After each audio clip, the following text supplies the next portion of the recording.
Welcome to the Ringer NFL show. Sheil Kapadia here with Diante Lee and Steven Ruiz. Good to have you watching on FanDuel TV or listening on Spotify. Week 14 is in the books. We got 4 more weeks left to figure out who is going to be in the playoffs. We're going to break it all down today, tell you what we saw on Sunday in the NFL. Diante, how we feeling? Much better than I did when you guys were recording the preview show. Obviously had to miss that. Was a little under the weather. So definitely feeling better and glad to be talking ball again. And I think that this is probably the first week where I really felt like, okay, what I thought about this team's mid-season when I said that I felt I had a good feeling how the season was going to play out. I think that we're about there now, right? Like, I don't think I necessarily have a lot left to learn about a lot of these teams. We're just kind of seeing how things shake out from this point forward. Famous last words. Said that last time. Fast forward to the playoffs. Time to fast forward to the playoffs. All right, we're going to go over our lessons, what we learned here to start off the show. I'm starting off with what I learned, and I can't believe I'm saying it, given all the words we've wasted this year on this team. But the Chiefs are in great position for a three-peat. I mean, that is what I learned in week 14. Now, pay careful attention to like the phrase I used there, in great position. I'm not telling you, wow, what I saw with the new left tackle and what they came out with against the Chargers, I'm convinced they're back. They're a great team. That's not what I'm saying. But they beat the Chargers 19-17. Another one-score win, their 10th one-score win of the season. This has not happened this century, where a team has been 10-0 in one-score games through week 14. So there's another conversation about how good are the Chiefs? Are they going to win the Super Bowl? But this Sunday couldn't have gone any better for them. The Bills lose to the Rams. The Chiefs win again. They've now got a 2-game lead over the Buffalo Bills with 4 to play. So as long as they don't lose 2 of their final 4 games, and this is still Patrick Mahomes we're talking about, they're going to get the 1 seed, and the road to the Super Bowl in the AFC is going to go through Arrowhead. So if you would have asked Andy Reid, Mahomes, Spags, whoever else before the season, where would you like to be? They would have signed up for this, obviously, in a heartbeat. So all the ups and downs, all we've talked about, what's wrong with the offensive line, the passing, the offensive scheme, the defense, and here they are. They're still in a great spot to potentially contend for a three-peat here, Diante. So that's the big thing I learned in week 14. Yeah, I'm with you. I was actually watching this game and I was like, all the things that I've said that I've complained about with this team in the middle of the season, it's not that those things have disappeared. And I don't want to come across saying like, oh, they've turned a new leaf. This is a different football team. This is very much the same team that had to take it to the end against Denver. This is the same team that needed a pass interference against Cincinnati in order to pull that game out. I would just say that the same credit I give to some of the teams we talk about that are not, in contention to be the 1 seed and for the top overall team in the NFL that don't beat themselves. All those same things have to apply when we talk about Kansas City. Obviously, that's Patrick Mahomes as a quarterback. I think that the Sunday Night Football team did a great job of just highlighting the beating that he's taking in the pocket and the fact that he is still as efficient as he is from the pocket as a passer, knowing when and how to extend, finding guys deep down the field. I thought that he faced a really tough defensive game plan from Los Angeles, and he was able to execute. And I think on the other side of the ball, well, I don't think things are fixed. I do think that still Steve Spagnuolo, regardless of what's happening with the defensive backfield and whether or not they can get edge rush against a team like this where they know how to just crowd the line of scrimmage and take away the downhill run game and force you to win out on the perimeter one-on-one. That style of play is going to win you a lot of football games more often than not, especially when you have a quarterback advantage in every situation the way that they do. Yeah, and especially when you got Greg Roman calling the plays on the other sideline. All of my concerns from before this game are still present after the game. And the game kind of went like how we discussed it might go on the previous show, Sheil, where the pass defense still is a concern. I saw Stone Smart have a career night against these guys. I saw Josh Palmer. Had a great day. Getting wide open downfield all night long. That's a concern. But the Chargers kind of fell into that trap where they want to be this run-first team and they want to be able to run the ball when the other team knows they're running the ball, and that just played into the strength and the weaknesses of this Chiefs defense. I think this should have been a pass-first script for the Chargers, and it wasn't. The Chargers actually ended up with a lower pass rate than the Chiefs in this game, which is just bonkers considering the fact that, one, they didn't have an advantage in the run game. Their advantage was in the pass game. And then, two, they were behind for most of this game. So the game script called for a pass-heavy approach. But, yeah, I mean, the Chiefs won. They won again. They're going to be the 1 seed. They're probably going to run through the playoffs. I don't want to talk about this team again in the A block until the playoffs. Can we agree on that? We don't need to talk about this team again because they defy analysis. Like, anything we say about them doesn't matter in the end because they're just going to win off a banked-in field goal. Are they going to block a kick? Are they going to get a pass interference call? Or something's going to happen. I mean, it's a testament to Mahomes, honestly. Like, I think it's mostly Mahomes doing this work. Like, Andy Reid, I think the offensive play calling has left a little meat on the bone. I think the defense has been called well by Steve Spagnuolo, but the injuries in the secondary and the changes to the roster in the secondary over the offseason have kind of held him back, and that's the reason for the pass defense taking a step back. But, yeah, I mean, I still remember the Buffalo game, and if Buffalo plays them in the playoffs, if Baltimore plays them in the playoffs, or even if the Chargers play them again in the playoffs, like, I might think about picking against them. Yeah, I mean, they're obviously, it sounds so stupid to say, they're beatable, even though they are 12-1. I mean, history just tells us there have been 15 teams, I think, since 2000 that have had 12 wins at this point in the season. They've all had at least a plus 100 point differential. The Chiefs, I think, are plus 54 or plus 56 right now. This is like unprecedented what they're doing right now. And you're right, Ruiz. I think I think this was the last thing to discuss. It's like, well, now unless they lose the 1 seed, I don't know that there's a lot to say. Like they're cycling through their left tackles. Who comes back and is healthy? Those are the big questions. But other than that, they've just got to kind of take care of business here down the stretch. And unless they stumble, which they could. It's possible they lose 2 of the next 4, but not likely when you just look at who's playing quarterback for them. There's not a whole lot of other stuff to discuss with them until we get to the postseason. Let's do a little exercise. And I totally made up this game just now on the spot. Okay. I've never heard anybody else do this game before. Try to guess the line in the Browns-Chiefs game. In Cleveland or in Kansas City? It's in Cleveland. In Cleveland. All right. So the Browns were 6.5 point dogs today in Pittsburgh. But now they're at home. I would say 8. Chiefs by 8. I was going to say, I'll say 5.5. So you guys split the difference. It's actually 6.5, but I think the Chiefs only being favored by a touchdown or less than a touchdown against this Browns team, which has been a disaster all year long. And Jameis Winston has turned back into Jameis Winston throwing interceptions. I think it's just a testament to the lack of faith in this team, not only to cover, but to look like a Super Bowl champion on any given Sunday. When's the last time we saw them look like a Super Bowl champion?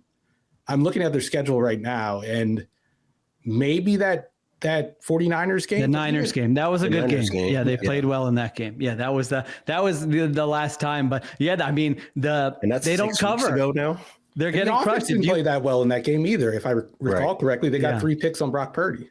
So if you're betting against the Chiefs every week, you're making a kill. I thought that this was the game where the line adjusted. I took the Chiefs. We talked about it, Ruiz, on the preview show. I'm like, all right, they've adjusted 3.5. That's a low number. The Chargers are not built for this. I was feeling okay early. And then by the end, you look up and it's 19-17. I want to, last thing on the Chargers, though. I mean, you mentioned it. They finally start passing the football in the second half. Justin Herbert completes 10 passes in a row at one point, and you're just thinking, why was this not the game plan in the beginning? And then, by the way, 3rd and 16 at the Kansas City 24. I know that's not a high percentage, you're going to get it, but this isn't a great defense, and you do have Justin Herbert. There's 5:21 left on the clock.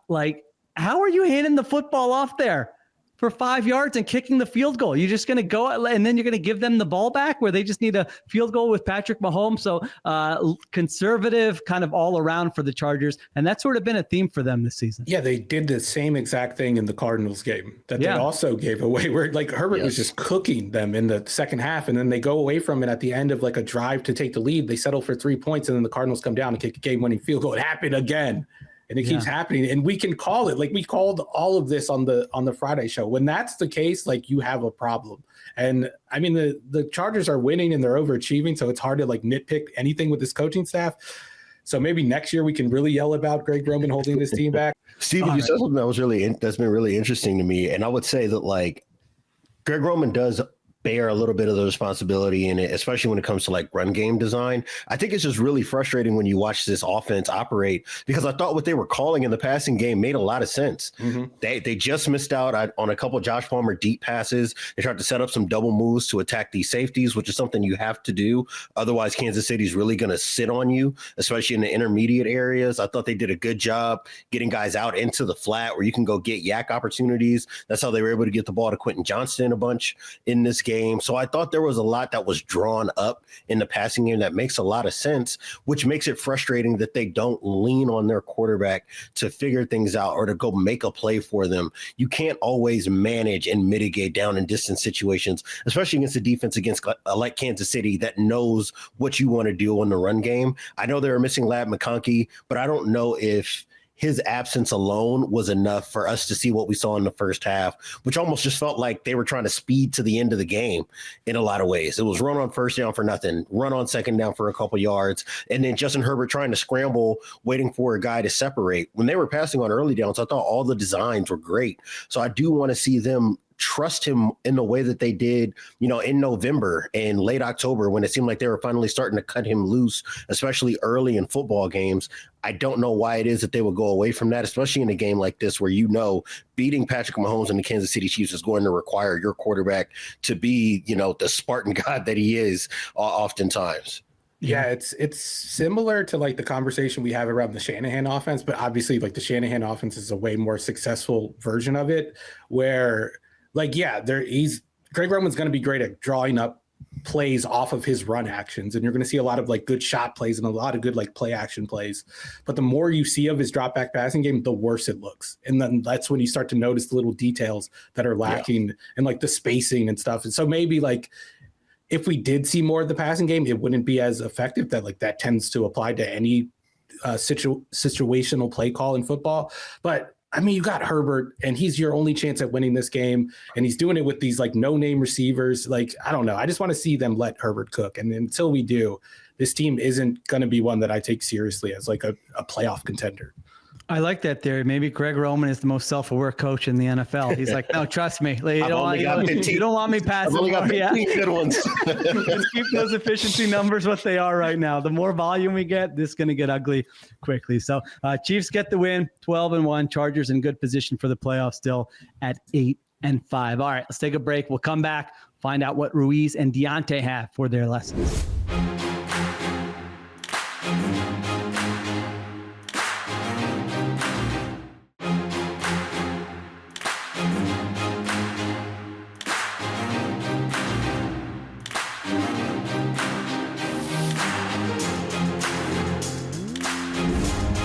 We are back on the Ringer NFL show. Ruiz, what do you got? What did you learn in week 14? Yeah, my lesson comes from the Bills-Rams epic. I don't know what else to call it. The quarterback duel, maybe the best quarterback duel of the season, in a season where we've gotten like 5 elite quarterback duels between Josh Allen and Matthew Stafford. But my main takeaway from this is the same takeaway I've kind of had on this Bills defense all year long is like, I respect them against most quarterbacks, but against a good quarterback, they're going to get torn up. And against a good coaching staff, they're going to get torn up. And we saw it in this game. I mean, Stafford made a handful of unreal throws. Nakua made a handful of unreal catches. Cooper Kupp looked like vintage Cooper Kupp. I thought McVay kind of dusted off the old offense. Like they were getting under center, getting some boot action, getting Stafford outside the pocket. You got the run game going for a little bit there, but I thought it just looked too easy at times for Stafford to kind of know where his options were and where his outlets were. And it was just like easy in the same ways that it typically looks easy against the Bills defense, against that zone coverage. When you're not getting a pass rush, and they didn't sack Matthew Stafford once in this game, it's really hard for that defense to look good, especially with the pieces they have on the back end now. Like 4 years ago, they had some stars back there. They had Poyer, they had Micah Hyde, they had Trey White at the top of his game. Teron Johnson obviously is still there, but he was a good player back then too. I don't think they have the dudes back there now to kind of go to war with these offenses when they're really clicking. We've seen them beat Kansas City, but we've talked about Kansas City's issues with putting up points. I want to see it against a quarterback like this, and the example we got on Sunday wasn't a good one.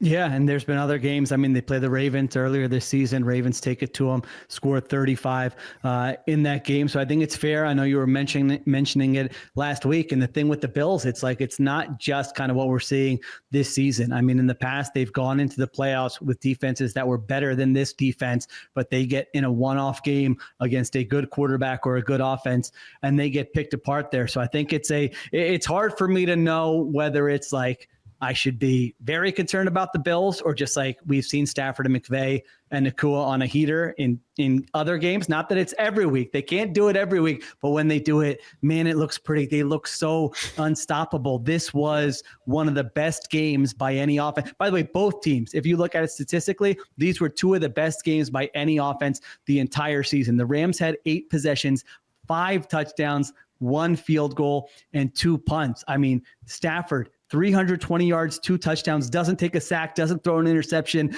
doesn't have a fumble. This was the second best quarterback performance of the season statistically based on EPA per pass play. So Diante, when you look at it, are you going more, right? It's fun to watch the Rams when they can still get to that level, or are you more Bills, like, got to figure some things out defensively? Well, I feel like we talked the last couple of weeks about Buffalo and how close they are to be considered the NFL's best team at different points. And the one thing I said is that I was just waiting to see whether or not this coverage unit could take that next step and start to, kind of look a little bit more like what you want to see from a top level Super Bowl contending team. And I thought that the return of Matt Milano would go a long way towards that. And obviously they looked good in the snow last week against San Francisco. But this was the kind of game where I needed to see Taylor Rapp and Damar Hamlin step up and be able to take away those intermediate throws. And what we saw instead was Matthew Stafford basically pick on those guys. He was able to find wherever Taylor Rapp was, and he was going to attack him with an end breaker. He was able to find Damar Hamlin and manipulate him with his eyes. That's something that I've talked about multiple times, is that for Taylor Rapp, he's not necessarily the top end athlete. So the margin for error with him is really tough against an offense that's as precise as Sean McVay's, especially when you have a quarterback like Matt Stafford there. And with Damar Hamlin, he could be a bit of a gambler. And against an offense like this, if they know that you're not going to be at the exact spot you're supposed to be to take away a dig, to take away a post, Matthew Stafford's going to lay it out. Demarcus Robinson looked good deep downfield. They didn't need a bunch underneath from Cooper Kupp, and you just saw Puka Nacua just pick on them again and again and again in the same areas of the field, out on the sideline in the intermediate area, in the middle of the field in the intermediate area. They were able to design whatever they wanted for their receiving core and for their quarterback. And I think that for Buffalo, it's not necessarily that this is going to be a disqualifying factor for them, as much as if they lose to Kansas City, if they lose to Baltimore, I think we all know what the conversation is going to be about why it is that happened. It's probably going to be because this coverage unit didn't have enough juice on the back end to be able to take away explosive offense, and that was on display today. I actually love this. This is a great game. Let's play this game right now. So you're saying if and when the Bills lose, we'll be talking about their coverage unit wasn't good enough. They got cooked defensively, and that's why they didn't get to the Super Bowl. There you go. All right, so Bills lose this game. Costly loss in the AFC playoff picture, only because I'm sure they were eyeing that home field advantage. That bye, again, still have a chance, but now you need the Chiefs to lose 2 of their last 4 games to even have a shot at that. And by the way, the Bills still have to face the Lions on their schedule here. And Rams, you're back in it. We're going to talk some more Rams in the next segment as well when we go over the playoff picture. All right, let's take a break. We come back. We get Deontay's lesson from week 14.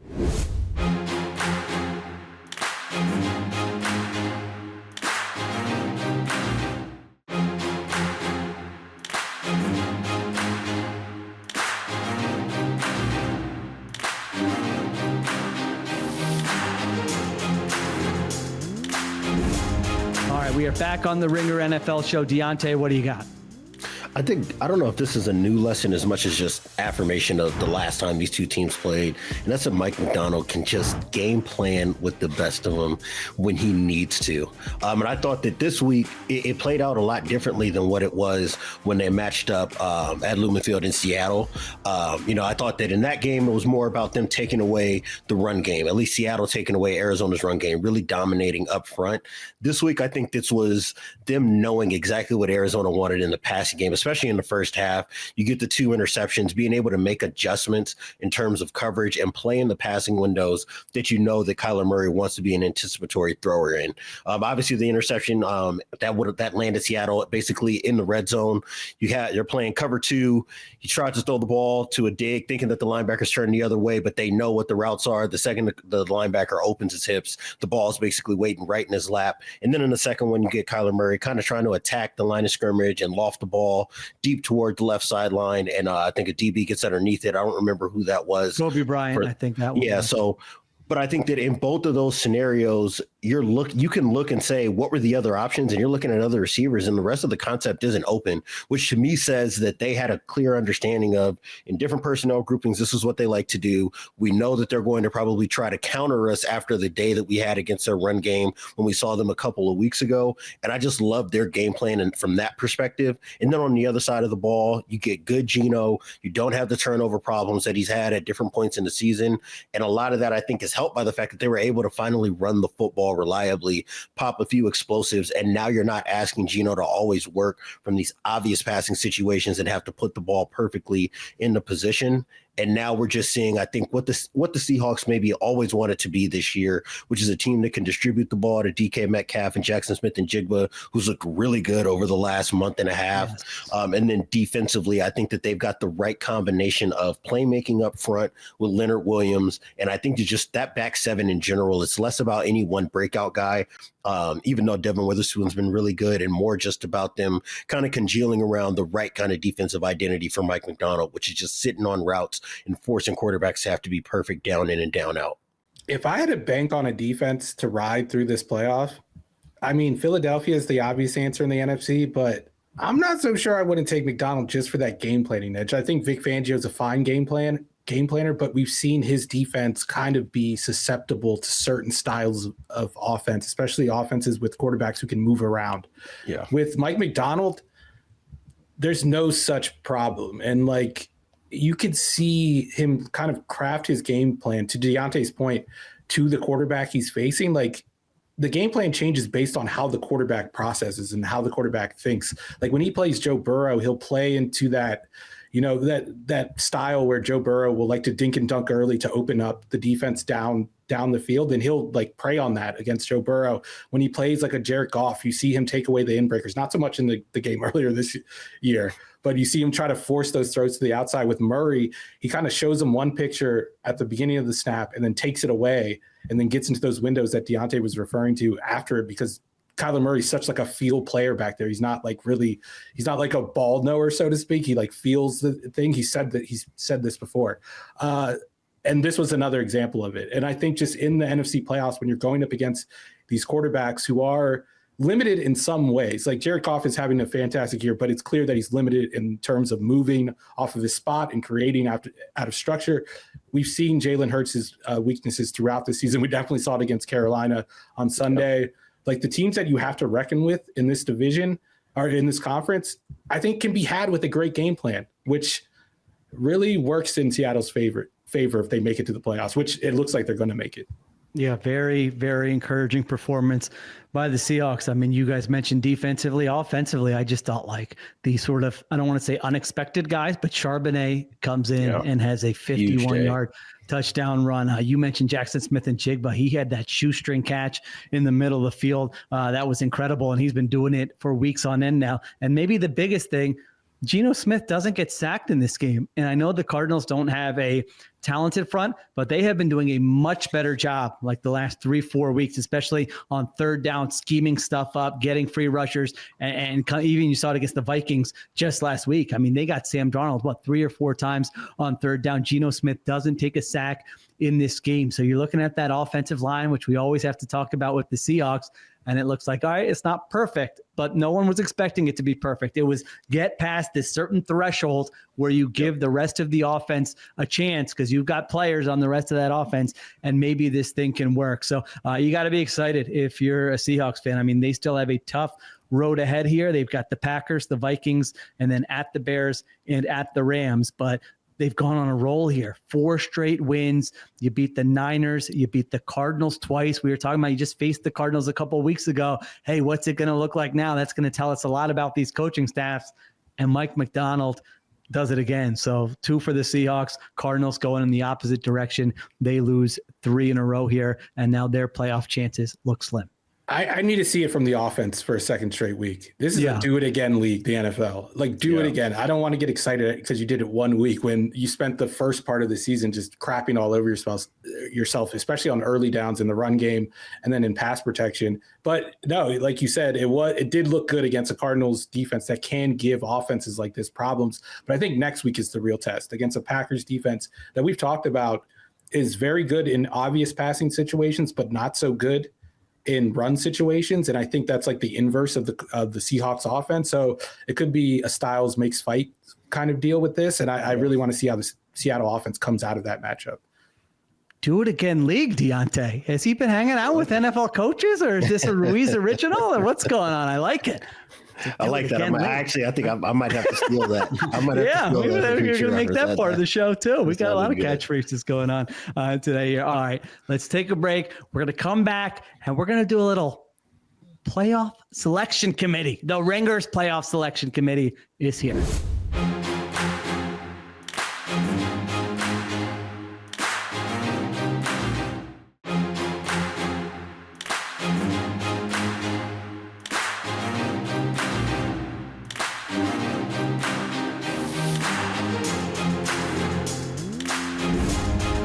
We're back on the Ringer NFL show. The only playoff selection committee that matters is the Ringers playoff selection committee. So we're going to go conference by conference, division by division. We're going to talk about who we think's going to get in.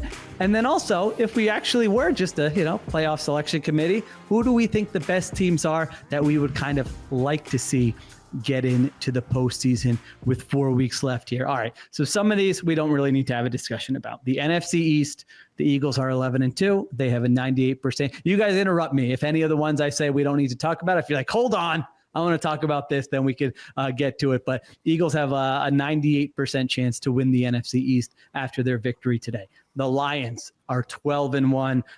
They're in a great spot in the NFC North. Then we get to one of the most, I was going to say most interesting, but I don't know how interesting it is, but there's still a lot to be determined. And that's the NFC South, where the Tampa Bay Bucks get a victory here in week 14 over the Raiders. They are now 7-6. The Falcons go to Minnesota. I really thought they were going to be in that game. It was competitive for a little bit. And then the Vikings run away with it in the fourth quarter. So the Falcons drop to 6-7 on the season. Now the Falcons do have the tiebreak because they've beaten the Bucks in both of their head-to-head matchups. Diante, NFC South right now, according to the New York Times has a playoff simulator. Bucks are 63% chance to win it. Falcons are 36% chance to win it. Who do you like in the NFC South as we go into the final 4 weeks?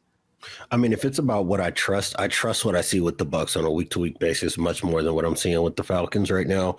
We've seen this Falcons defense get lit up on multiple occasions by different styles of offense, different calibers of quarterbacks.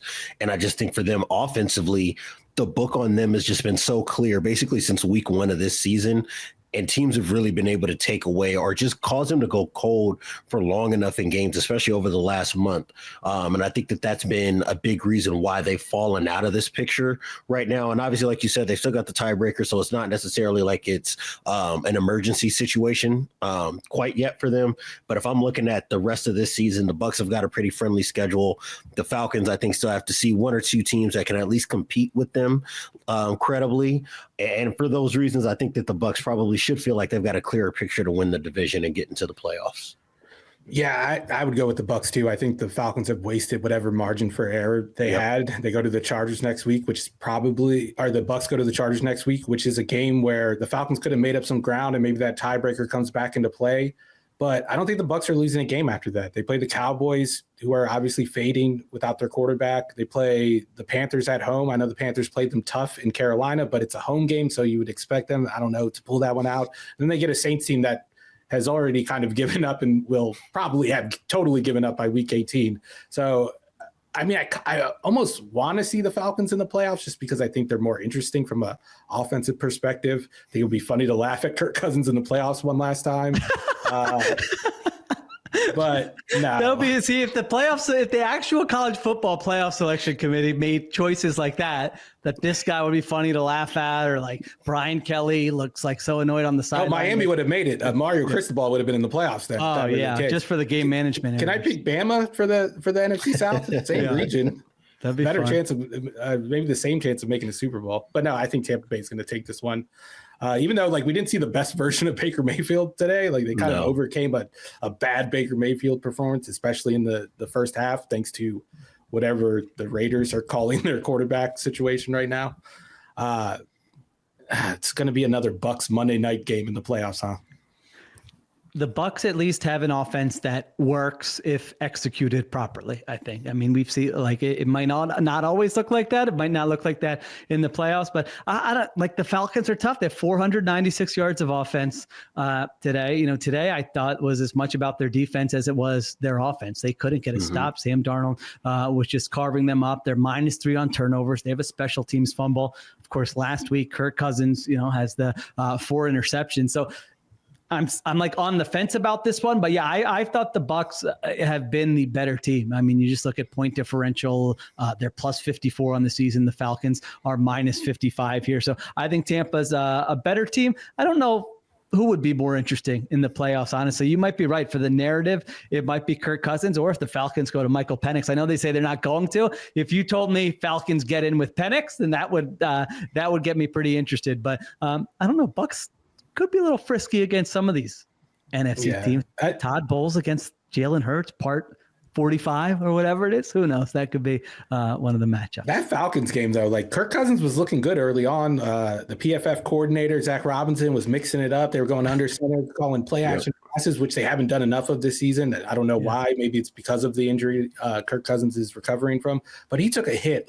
It was like a free runner at some point in the second quarter, a huge hit on a play action from under center.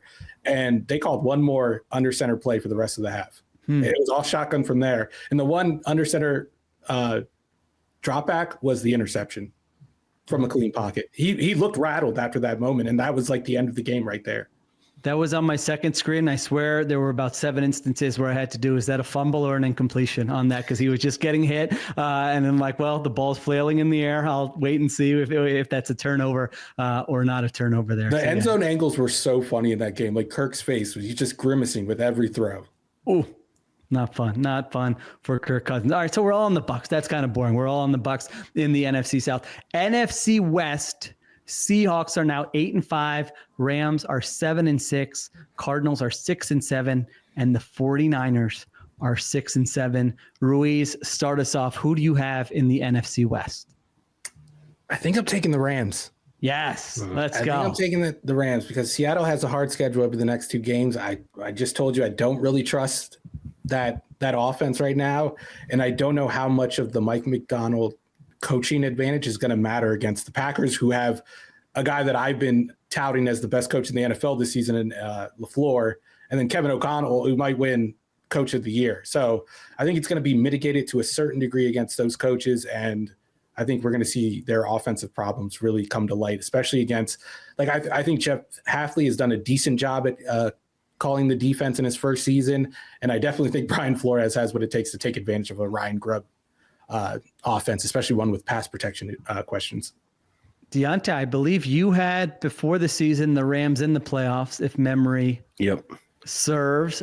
Do you think they have enough where it's not just recency bias of this game against the Bills, that they have enough in the final 4 weeks of the season to overtake the Seahawks, or are you taking someone else? Before you go, Seattle and LA play in week 18. Yeah. Which in Los will Angeles. more than likely end up being for the division, I think, with the way the season's going. I'm taking the Rams here as well, but I'm going to take a page out of your book and say I think that Seattle's maybe a more reliable team. I just have so many problems with the Rams defense. They have not shown enough signs of life in the second half of the season for me to trust them, and it's been against all manner of offense. Miami, outside of like the turnovers and the ridiculous Tua sacks, were basically able to get a lot of whatever they wanted in the passing game against them. Obviously, in the Eagles game, they just got absolutely mashed at the point of attack. And then in this game, this week against the Bills, they were able to push the ball down the field. You see the lack of speed in their secondary with all the yak plays from Khalil Shakir and the rest of the receiving core. They don't have guys that can go win on the perimeter either. I just think that this is a matter of schedule games now when you're talking about these teams. Steven kind of laid out what's ahead for Seattle. You look at the Rams, they've got the 49ers, and I think that that's the kind of game for this Rams defense where you kind of got to be crossing your fingers if you're picking the Rams to win this division. But I could easily see the 49ers finding something in the running game and just dunking that defense and being able to stay in the game just long enough to have a shot to win. And then they've got to see the Cardinals again. And the Cardinals basically ran them off the field when they saw each other in September earlier this season. So it's still, I'm kind of, you could sway me in either direction. I do think that Seattle's a better team, but just because of the way that the schedule is playing out down the stretch, I'm going to go with the Rams as it stands now. This is week 18, Sunday night comes down to it. Really, I've gone back and forth on this. I wanted to make sure we all didn't pick the same team. I wrote down the Seahawks. I was like, but if they go Seahawks, I might switch it to Ribs because I'm on the fence. I'm going to stick with the Seahawks here. I think they may be the most well-rounded team, maybe, on any given day. Like how can they win? That Rams offense, though, man, today, that was, I was like, are we going to see that? Are we going to see that again this season?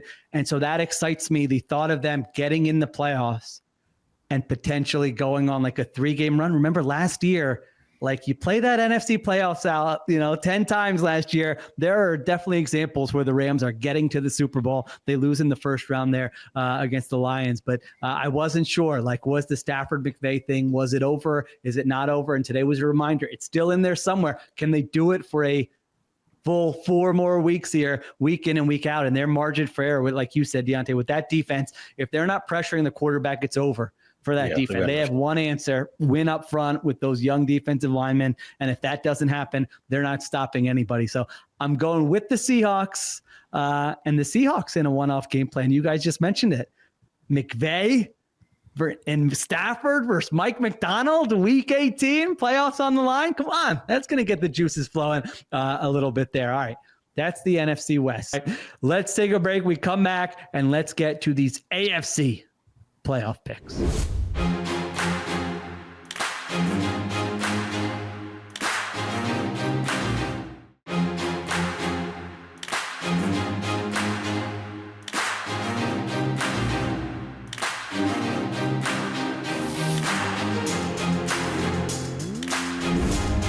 The Ringers Playoff Committee is back. We are going to the AFC. The AFC East is decided. It is the Buffalo Bills. Then we get to a fun one. The AFC North. The Steelers saying, give us some freaking respect. Finally, we are 10-3. All we do is keep winning week in and week out. Your beloved Ravens, the media darlings, are 8-5. They're 2 games behind us, and we beat them. Diante, who are you going with, the Steelers or the Ravens in the AFC North? I'm going with Baltimore. I mean, the Steelers just have a murderer's row. Diante. It's like a murderer's row of the next 3 weeks for them. I don't know how they get out of that feeling as good then as they might right now. You've got to see Philadelphia, who even, for all their issues in today's game against the Panthers, you think about their style of defense. I think that that's going to give Russell Wilson a lot of trouble. I don't think it's going to be as easy for him to just, kind of dink and dunk the way he did against Cincinnati when they tried to play to take away all the deep passes down the field. And we know that the Eagles can take away the run game. So I do think that that's going to be a difficult game for them. And then you've got to see the Ravens again on the road. You know that game is going to mean a lot to Baltimore. I think that that'll probably be one of those weeks where you see the Ravens show up as their best selves, right? The way that they play when they're playing Kansas City, the way that they play when they're seeing Buffalo or Houston, the other teams that they feel like they absolutely have to respect on their schedule. I think you're going to get that version of Baltimore when they see each other again. And then it's Kansas City after that. And I mean, we've talked, ad nauseum about the way that the Chiefs win. To me, like, that game against the Steelers plays right into the way that Andy Reid's had this team playing all year long. Like, oh, you want to play tight coverage and be tough and make us win in a box at the line of scrimmage? That's what we've been doing all year long. So I do think that it's going to be difficult for them, even though they've played really well, especially, the more time we've seen with Russ as a starting quarterback. I think that we're seeing him really take command of this offense. I've liked some of the answers that they found in the passing game. I mentioned that Cincinnati game where the Bengals are really trying to sell out to not give up deep passes outside the numbers. And he was able to take checkdowns to start working the middle of the field in a way that was kind of foreign to the Russell Wilson that we had seen as of late. But I look at Baltimore, I think that they've played a lot of their toughest games already. I do still think that they've got, they still got the Texans game, which matters. Obviously, you have that Steelers matchup, but I think that for them, the margin of error is just much wider. If they're healthy, if they're at their healthiest, and this team is not shooting itself in the foot with penalties and special teams, I think that Baltimore should win the division. Ruiz, give us the biggest upset in Ringer NFL podcast history. Come on, get that terrible towel out. No, not happening. Definitely not happening. It's because of the schedule. I do think they've banked enough wins. Like in a vacuum, you would expect them to be able to land this plane over the last couple of weeks, but the matchups are just horrible. Like the Chiefs' pass defense has been bad, and I've been railing on it for weeks now, but they don't give up explosive plays. And if you're not getting explosive plays, like if the Steelers aren't getting explosive plays, then they're not really moving the football. So I think that's going to be an issue. And we've already talked about why they don't match up well with the Eagles. And I think the Ravens are just going to blow them out. I think the Ravens are going to be really ready for that game. They've caught them off guard in the past when they've upset them. There's no catching them off guard this time. They have to win this game. I don't think the Ravens are going to screw around over this last month. That's usually when they lose games, is when they screw around. And I know they have a lot of opportunities with the schedule coming up, but it is an easy schedule, and I think they're going to manage it. And I think they're going to end up winning this kind of comfortably. I think by week 17, they'll have it wrapped up for the most part. Wow. I'm thinking of that stat about how the underdog in Ravens Steelers with like Tomlin and Harbaugh has covered every time and wins outright. So everyone's going to be picking the Ravens, probably including me, in that game because of the stakes and clinging to what we've seen all season long. I'm curious to see what that line will be. That Chiefs game, this Steelers pass rush, though, again, their edge rushers against those tackles in that game is going to be very interesting. That could be the panic gets ratcheted up a notch with the Chiefs because, I mean, that group is incredible with TJ Watt, with Highsmith, and with Herbig, who played well when Highsmith was out there. So that's an interesting one. I wish I could, just be the mayor of Pittsburgh and just be like, nobody believes in you. I believe in you, my Pennsylvania brethren.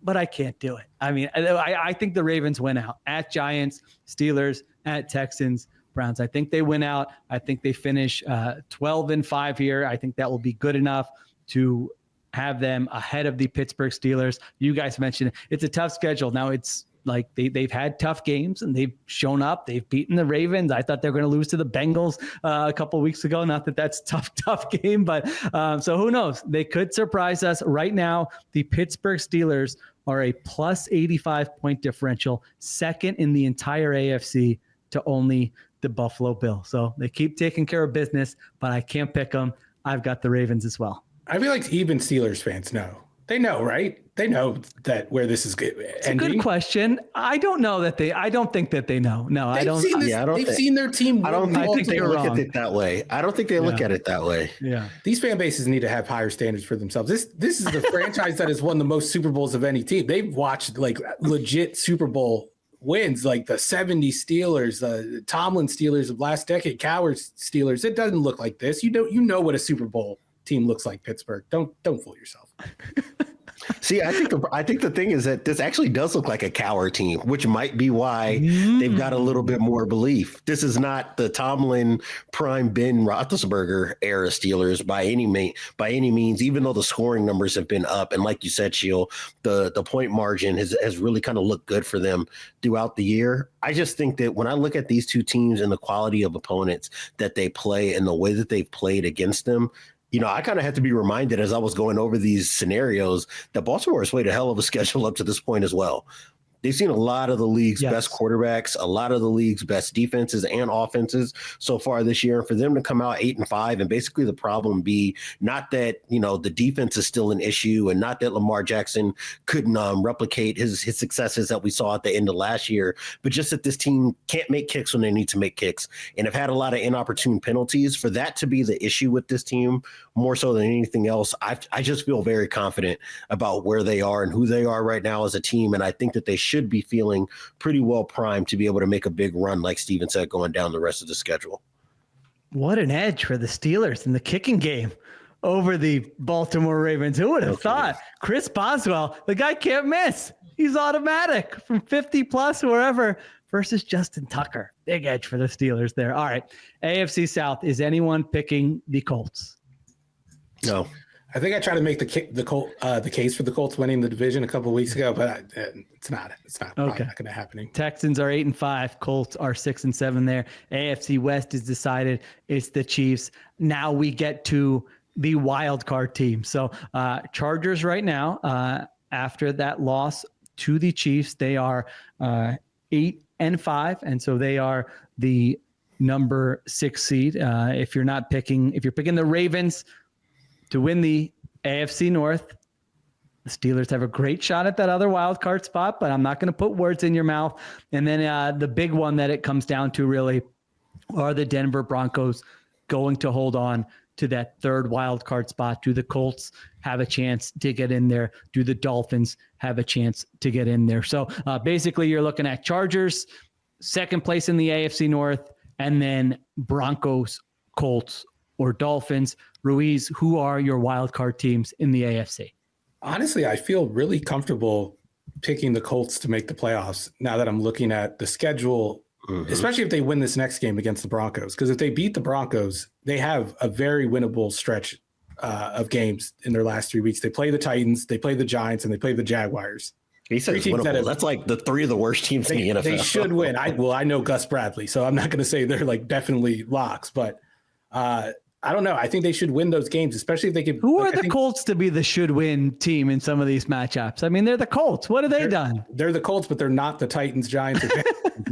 That's really what it is. They could easily lose. I could see them losing, but go ahead. You like the Colts.